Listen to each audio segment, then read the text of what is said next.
sinon feƴƴi Allah daali wal walidatu ɗo kadi ko humpitande goo Allah daali jibinɓe ɓen yumma e ɓen mana ko andir ton qur'an hunde acca sino yewti dendanangal piiji ɗin wal walidatu jibinɓe ɓen yurdi'ina yoɓe muynin awladahunna ɓiɓɓe maɓɓe ɓen hawlayni duuɓi ɗiɗi kamilayni timmuɗi tis haray islam yamiri mawɓe jibinɓe ɓen si ɓe heeɓi feere yoɓe muynin ɓiɓɓe maɓɓe duuɓi ɗiɗi timmuɗi wona wasi ko forcé de ko ɓe timmine ɗon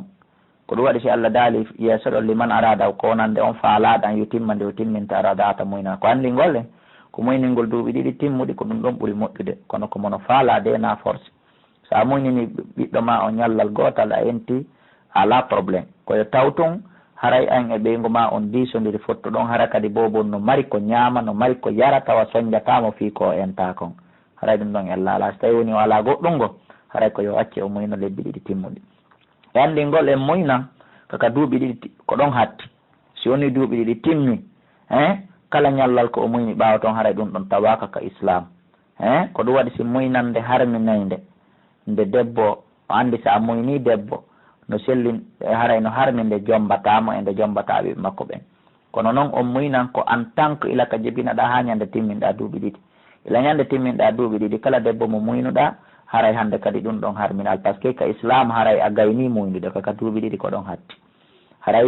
jibinɓe ɓen yoɓe muyni ɓiɓɓe maɓɓe ɓen duuɓi ɗiɗi timmude wonande on faalaɗo de wona ko forcé o alal mawludi hino fawi baba bobo on o alal mawludi lahu hino fawi jibinanaɗo bobo on si o faalama entude risqu foti kaka entugol fotinaka entugol woɓɓe kaka entugol tun naɓirta la wona ɗum no fawi jibinanaɗo bobo risqu na arsugolɓe mana bobom e bilmum arsugolɓe o kiswatunna e holtingolɓe bil maruf no moƴƴiri ɗum ko e nder muynugol ngol wo e ka fewdo entugol o e ka ɓaawo entamawo ino waɗɗi baba bobo on ñamningol ɓe holtingolɓe surtout si woni entugol ngol kadi hewti darugol seeɗa ko convaincira ɓe ɗum kadi no laaɓa kono naasi noon ko ɗon woni ko aya on sappi tout juste laatu kallafo fawaka noon nafsun wonki law sa sona e nder ko wawi kon ko fii wata sonnaɓe goo janggo aya joni inna aray ko be waɗa ɗum ɗo happana modi mum ko modi mum ara ko ɗum waɗi si Allah watti yeeso ɗo wonki fawaka si wona ko kimari kon laatu barra walidatun wata sonnajo jibinɗo on lorrire mbi waladi ha saabu ko jibini kon kon ɗum woni yo o lorri wota o lorrire saabu ko jibini misal seeda e ɓeygu ma bobo hum kon ko pin hum wippita bobo hum kon e jungo nene mo ɗon a lorririmo ɓiɗɗo makko on wala mawludun lahu bi waladi wota baba bobo on kadi lorrire ɓiɗɗo makko on ko gotum o alal warisi no fawirono o mithlu dalika sifa ko fawi kon o baba bobo wa in arada si ɓe falama fisalan ka intugol hara noon timmali duuɓi ɗiɗi antaradin ɗon noon ko yoni welodiral min huma e maɓɓe kamɓe ɗiɗo dey wata shawrin e disodiral fala juna alayhim haara bakkat fakiɓe si ɓe falama entude e hoore welodiral e disodiral e halda fotta hara duuɓi ɗiɗi ɗin timmali seede ko yino ɗen kon nane haray bakkat fakiɓe kono noon so tawi woni timmal duuɓi ɗiɗi ɗon koye ɓe halduɓe jeejidira ɓe fodidira ɓe ɗaynidira ɓe disodira ha ɓe fotta amma si bobo timmini lebbi duuɓi ɗiɗi hunde an e ɓeygu ma haray ala ko haldon en tay ka en accay ɗon ɗum gorko taw waɗi hoore makko ndo leeri ko ma pimma haldudugol e ɓeygu ma négocier ko waɗi timmude duuɓi si timmi duuɓi ɗiɗi Allah ko ha ɗon happiya cheikh ko wigol tun tuttimmo endu ɗum haala ala ɗon sa heeɓi ko okkoraɓe kono ɗon ala ko disodire wa in araktum son falama an tastardi'u nde muynin ton awladakum ɓiɓɓe moɗon ɓen ka rewɓe go'o fiyon hetto ɓeygu ma on fala junaha aleykum bakkat fawaki on yo islam mettaki ida sallamtum sarti so tawi woni on jonniɓe kamɓe muyninayɓe ɓen ma ataytum konko jonnotonɓe bil marufi no moƴƴi ida sallamtum si on fotti kan afwan ida sallamtum si on fotti lewru ndun ko telɓe muyniniran taw ma ñallalngal ko telɓe muyniniran taw ma enguro ila ɗo ha hewta kaw ente ko telɓe muyniniran taw si on fotti on andi ɗon heɓa feere mum ma ataytum konko jonnotonɓe bil marufi no moƴƴiri on jonniɓe haray no selli wattaqulla huule Allah waalamu andu anna allaha no allah bima tamalun kon ɗo golde kon fof basiru nimo suti walladina ɓen worɓe yutawaffawna ɓeno maaya minkum e moɗon wa yadaruna ɓe acci azwajan sonnaɓe yatarabbasna yo ɓen sonnaɓe maɓɓe habbito ko wiyete kon heynagol yoɓe habbitano ɓe anfusina wonkiji maɓɓe ɗin arbata ashuri lebbi nayyi wa ashuran e balɗe sappo o andi si ko edda ko lebbi tati si tawi woni ko heynagol mo moodi mum maayi ɗum ɗon ko lebbi nayyi e balɗe sappo si tawi woni sonnajo on ko dimo bimana ko fula mo suujo so tawi woni sonnajo on ko jeeyaɗo bi mana ko korɗo haray ko lebbi 2 e balɗe 5 woni ko heynoto. amma ka edda ɗon ɓe fof hiɓe fota ko lebbi 3 fa ida balagna so tawi woni ɓe timmini kamɓe sonnaɓen ajalahunna lajal maɓɓe ngal lebbi 4 e balɗe 10 fala juna aleykum haray bakkat faaki onon worɓe en fima faalna kala ko ɓe huwi fi anfusinna e wonkiji maɓɓe ɗi bil ma'ruf no moƴƴiri ɓornagol jilbabu labaɗo waɗa kotani waɗa chaine haray ɗum ɗon fawaki ɓe bakkatu ɗum ko andingol en e nder koɓe heyni ko naɓe ɓorno conci labaɗi hay hunde koɓe ɓorno conci kanuɗi ta mo yiiɓe convaincotako koɓe yimɓe suniɓe ko aaden suniɗo e hoore muɗum wallahu allah bima tamaloni kondol de kon kawiru hen ko humpitiɗo. wala junaha aleykum bakkat fawaki on fima arattum bi fi kon ko weɓutuɗon e muɗum min khitbati nisa immorde e ƴamugol sonnaɓe ka nder edda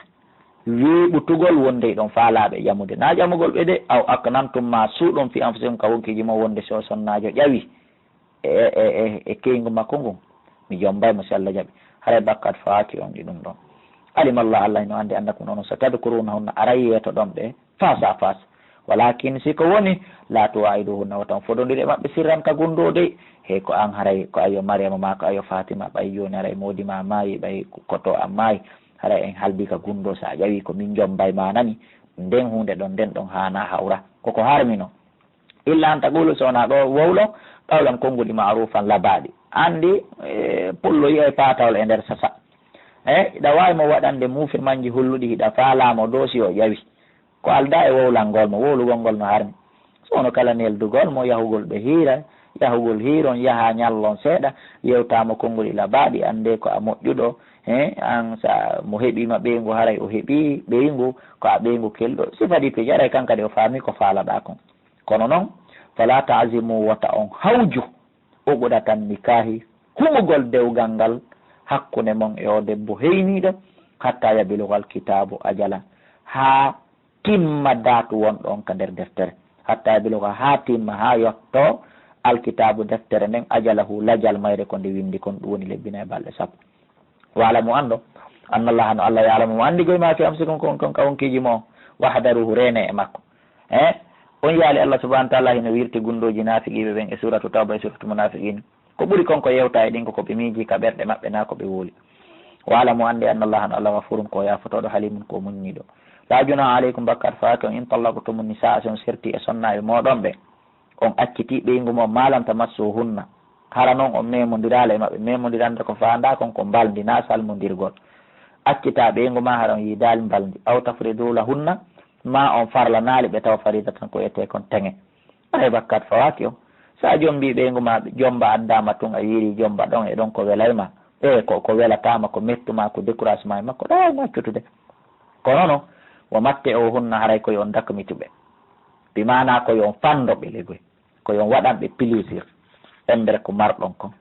alal musii no fawi yajiraɗo gadaruhu embere ko o mari kon wa alal muɓutiri no fawi faaɗiraɗo mo mara moyen gadaruhu embere ko o mari kon mata an dakmitogolɓe nafugolɓe bil ma'ruf no moƴƴiri haqqan alal muhsinin ɗum ɗo ko wajibi e hoore moƴƴuɓe ɓe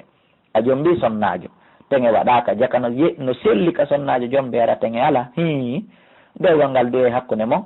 foda teŋe a teŋay hunde kaari ma a toɗɗaki ay hunde teŋetede nden a wi harayda darde kala ko heɓuɗa hara Allah no reni ko fiɓuɗa kon ka ɓernde ma ko gonga teŋe ala woni no selli ka teŋe on ñawle teŋe no ñawle jombama yon noon o ara tun noon décourage oɗa e makko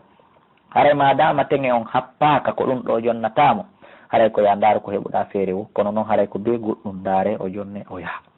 o en tallaqtumuhunna si on accitiɓe andi ko ñawoji ɗiɗi si on accitiɓe noon min qabli an tamassuhunna ko adi on memude ɓe mbaldi on yiidali mbaldi kono noon ɗo waqad farattum lahunna on farlaniɓe farida tan teŋe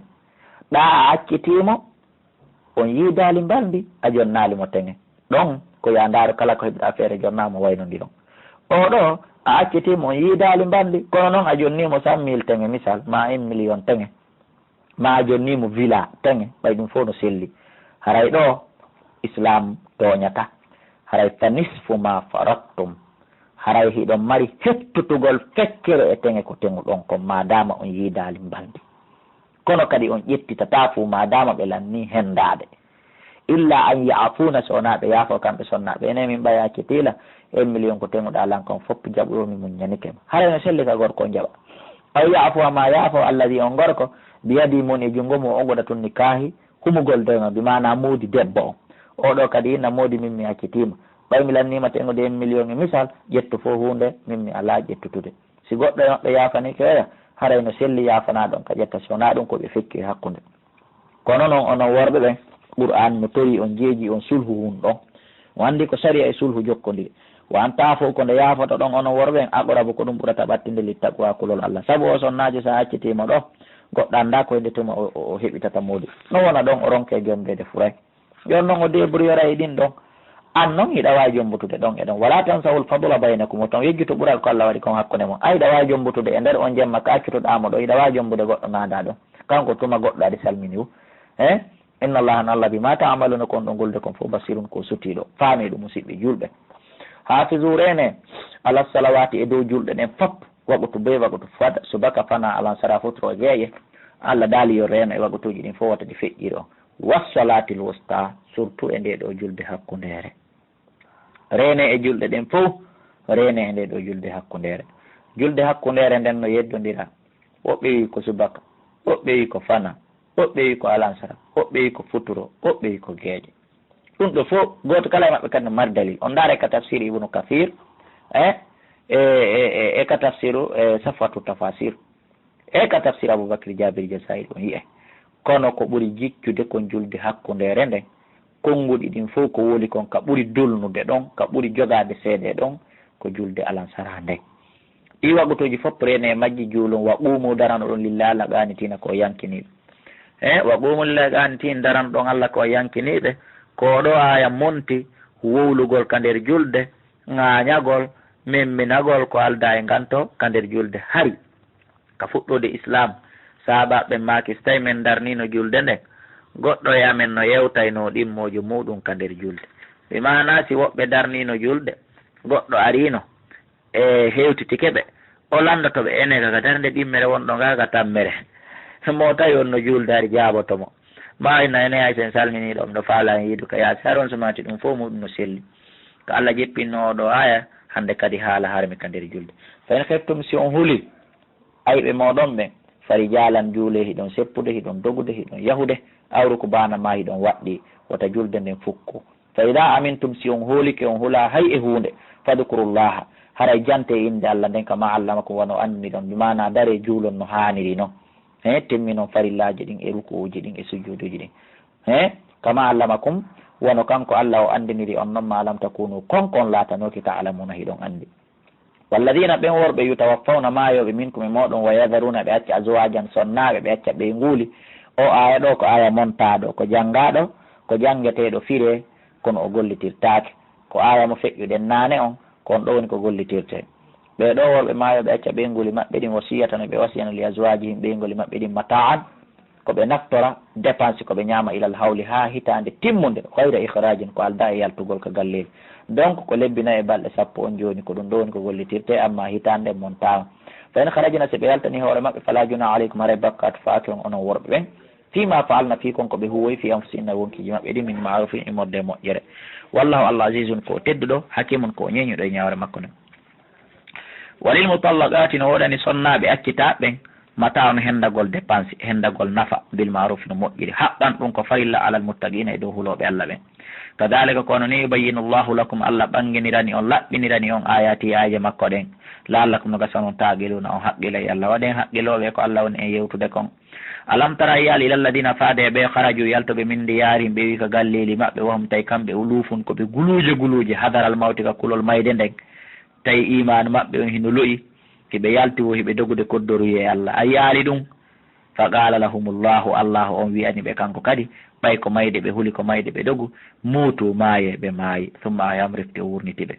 inna allah anden allah ladu fadulin ko joom ɓural alannasi horiɓe ɓen walakinna ko woni tun akthara nas ko ɓuuri hewde yimɓe la shukuruna ɓe ala yettude nemaji makko ɗin yo Allah waɗi en ka seeɗaɓe fanɗuɓe yettoɓe nemaji Allah ɗi sababu nuzuli o aya ko fewno bani israil ɓaawo feƴƴugol annabi Musa alayhi salatu wassalam saare gono toon ko wiyete kon nawnare choléra ataki ɓe ɓe maayi ɓe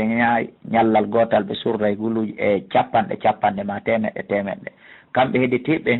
ɓe addi ka tafsir Ibnu Kathir konguɗi boyi woɓɓe wi ko ɓe guluje 4 woɓɓe wi ko ɓe guluje 7 woɓɓe wi ko ɓe guluje 4 ɗum ɗon fof no ɗuuɗi woɓɓe wi ko ɓe guluje 100 ɗum ɗon fof no ari kono ɗon kadi ko ɓuri jiccude konko guluje 4 ɓe halde ɓe fotti joni yoɓe yaltu ɓay choléra naati ka saare maɓɓe ma nawnare goto en wi biyetun choléra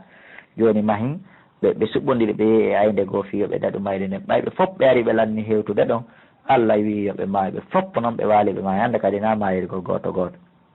kono annabajo Allah goo alayhi salatu wassalam woɓɓe inni ko Shamwil woɓɓe wi ko goɗɗo goo annabajo maɓɓe goo jeeyaɗo e annabaɓe bani Israil on ɗon ari tori Allah yo Allah wurnutoɓe Allah wurnitiɓe ɓeɗo kadi no jeeya e mayɓe ɓe Allah subahana wa taala immini ɓe maygol maɓɓe ngol ɓayɓe hewti ka ayde ɗon malaikajo goo ari ka dow ayde malaikajo goo ari ka ley ayde oya haaciri to ɗin ha cangoji ɗon ɗiɗi elmini ɓe ɓay ko mayde ɓe woni hulde donc ko andingol en goɗɗo wata dogude kuddoroye Allah haray si choléra naati e saare sellataka doga yalta fi sabu ɗum sa humpitike noon kadi choléra no e saare a natale e mayre sellata kadi ka yaha inna min ko Allah mi hoolori ko Allah mi woyani law wo ko ɗum ko goonga kono Allah rewni condi ndi wosi ndi haɓɓi wa qatilu haɓe fi sabilillah fi ɓantugo lawdina Allah kan walamu andon anna Allah no Allah samin ko nano alimun ko anduɗo man dalladi kon boni o yuqridullaha ñawlo Allah gardan ñamande hasanan moƴƴere labande musidɓe julɓe koni ñawlugo Allah ñamande labande ko okkitirgol miskina ɓen dokkal labangal ko alda e wulutugol fa yudaifahu lahu Allah sowanoyamo ɗum ado afan cowalle kasira tan ɗuɗuɗe inchallah komin Abdoullahi Kala e an jenti ɗon enen ƴetti engagement en ñawlay Allah bi mana en okkorayɓe ɓurɗen ɓen moyen en yurminayɓe en wallitatoɓe ko ɗum waɗi si neɗɗo julɗo no duwa heɓde jawdi kala miskin mo walluɗa haray ko Allah yoɓuɗa ñawluɗa Allah noon o yoɓitoyte kanko double ko alda e riba min sa ñawli ilan 100 000 mi yoɓitima 105 000 haray 5 000 on ko riba Allah noon kanko sa ñawlimo 100 000 o yoɓitete ɗum 700 000 ha 7 millions tawa kadi no selli ka ñama o na riba walla Allah yagbidu himo tama wa yabsutu himo yañña mi mana imo faaɗinana arsiki on mo faala faaɗinande mo yaññana on mo yiiɗi yaññande Allah waɗen ka jeeyaɓe ɓe yiiɗi yaññande Allah si faaɗinani goɗɗo arsiki ho laali himo añimo so yaññani goɗɗo arsiki ho laali himo yiɗumo ko yiɗu yaññande mon ko ɗum waɗi wayray ko faade ka makko turja onon ko ruttete ɗon alam tara yaali ilal mala'i faade nguɗo mbatu hooreɓe kono min bani Israil immorde bani Israil min mbaadi Moussa ɓaawa feƴƴugol annabi Moussa a yaali ɓe eɗo kaali tumande ɓe wiyanoli nabiyillahum annabajo maɓɓe on komboni o annabajo ɓe wi ko Yusha ibn Nun woɓɓe wi o oye ko Shamwil ɓe wiyani annabajo maɓɓe on haray komin faala ibo aslana imminan men malikan lamɗo no qatil men yamen haɓa jihaade fi sabilillah fi ɓantugol lawa dina Allah kan ɗum ɗo ko ɓaawo annabi Moussa feƴƴi ɓaawo annabi Moussa feƴƴi kamɓe bani Israil annabaɓe maɓɓe yamiri ɓe haaɗi ɓe waaji ɓe haa ɓe sali ɓe ɗonki ɗoftade annabaɓe ɓe jokki gejji Allah subahana wa taala kankadi o jippini tikkere makko ne maɓɓe wurti woɓɓe goo ɓen ay haɓi ɓe jatti ɓe keesuwal maɓɓe ngal keesuwal kaka tuggordu annabi Moussa e annabi Haruna e paɗe maɓɓe ɗen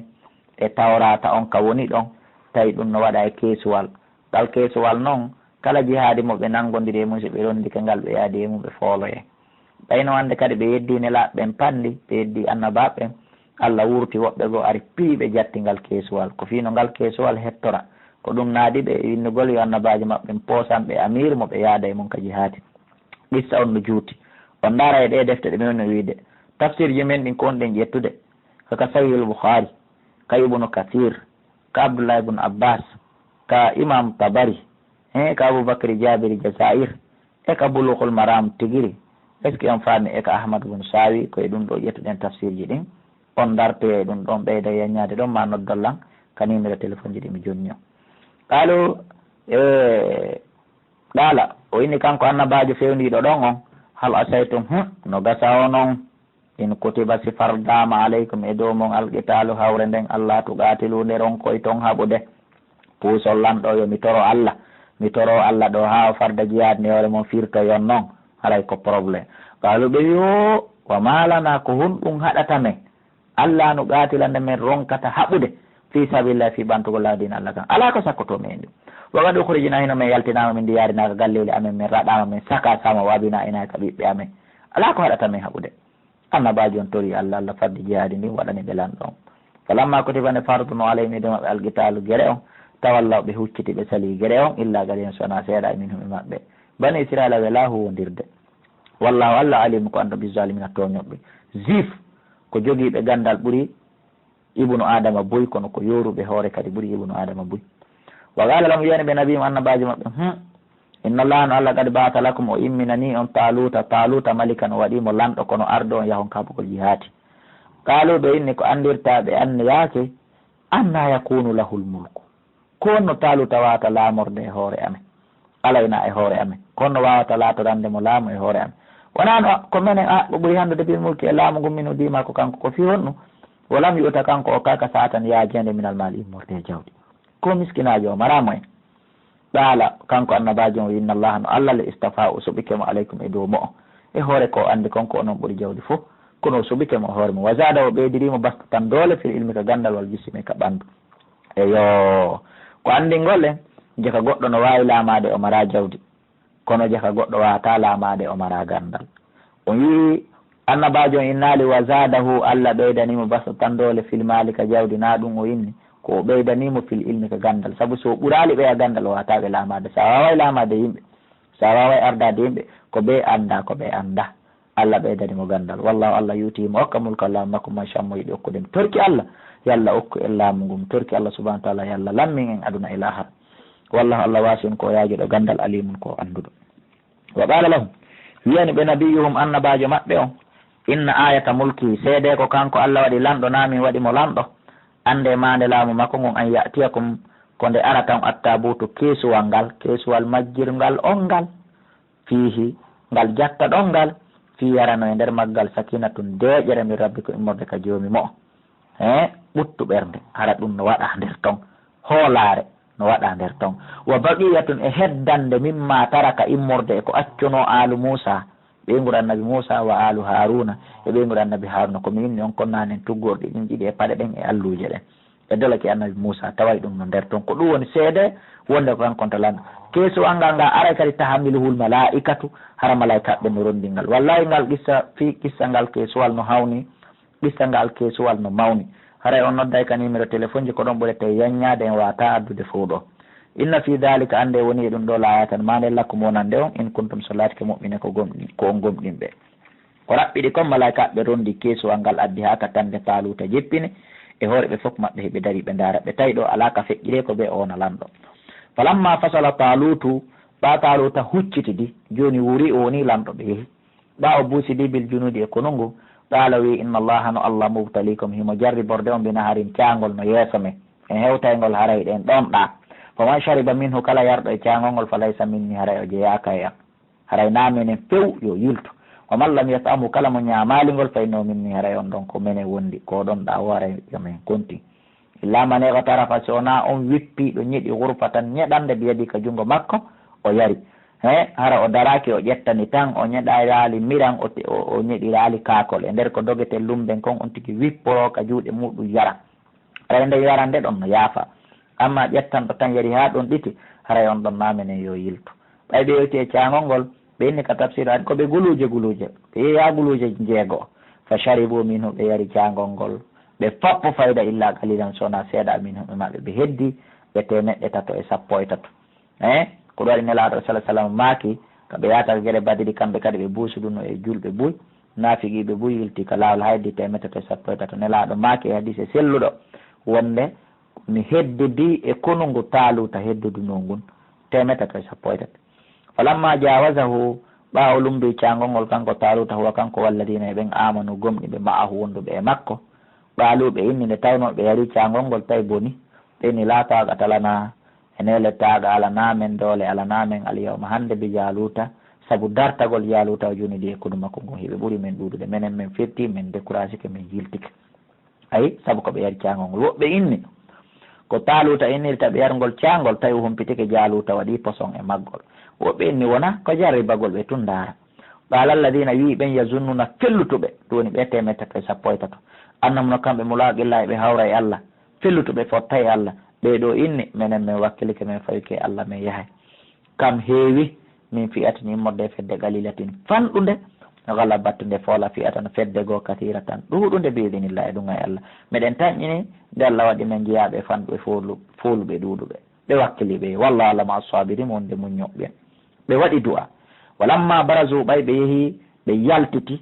face à face li jaluta wonande jaluta junuɗi e kunu makko ngu tawi noon annabi Dawuda alayhi salatu wassalam himo jeeya e nder ngu kunu ben annabi Dawuda on himo mari ɓiɓɓe worɓe ko yata 12 kono tawi annabi Dawuda o kanko woni tosoko on o hino hakkude maɓɓe toon hino yahude e nder koɓe yata kon ɗaaluɓe inni kamɓe julɓe ɓen 113 rabbana joomi amin afrique yuppu alayna e dow amin sabra muñal ko andingol en julɗo kala gollal ngal o natata taw hollordole makko ɗe e jawdi makko ɗe gandano kanko yo waɗu du'a wa tabbiti tabintina agadamana teppe amen ɗen hara men dogali wansurna walla men folinamen alal gamin kafine dow he yimɓe heferaɓe ɓen Allah jaabini du'a on enen kadi e wona e du'aɓe du'otoɓe kala gollal ngal natan ɗe musidɓe julɓe ko ɗum waɗi en heɓta échec e mum kala ko woni kon ardinin du'a darene laaɗo meɗen sallah sallam kadi ɓayo nangodiri e heferaɓen ka guere badiri ɗon kadi o townuno juuɗen o tori ha tiggare makko nde yani Aboubacry huccide wonin du'otoɓe Allah daali fasa muhum ɓe fooli ɓe kamɓe julɓe ɓen ɓe fooli heferaɓe ɓeydinillah e ɗum e Allah wa gatala Dawudu annabi Dawuda wari Jaluta oɗo kefere wiyeteɗo Jaluta tawi ko ɓurno wonde criminel jon kawre leydi nde ñande ko jogino puissance on wa atahu llahu Allah okkimo almulka laamu ngun kanko annabi Dawuda ɓaawo Taluta maayi wal hikmata e annabako ngun ɓaawo Samuil maayi wa allamahu o andinimo gandal min macha immorde ko yiɗmo andi ko andingol en toujours mo laamoto mo almoto mo wonayi yeesojo mo wonayi almamijo la budda min al ilmi o yii wo wa allamahu kanko Allah o jannimo kanko Dawuda par ce que o fokkiti wonde lamɗo e annabajo min macha immorde konko yiɗi Allah daali walawla dafullahi nasa so wonano ko Allah duñirno ko woni kon defandirde yimɓe ɓe mbaɗon yoga e maɓɓe mbaɗen saabu yoga la fasadatil ardu leydi ndin bonayno walakinna allaha ko woni toon Allah dow fadulin ko joom ɓural alal alamina e hoore tagore nden musidɓe julɓe tilka ko komi janggani on ɗo ayatullahi ko ayeji Allah ni natuluha Allah daali meɗen janggade alayka e dow maɗa Muhammadu bil haqqi sabi gonga wa innaka am Muhammadu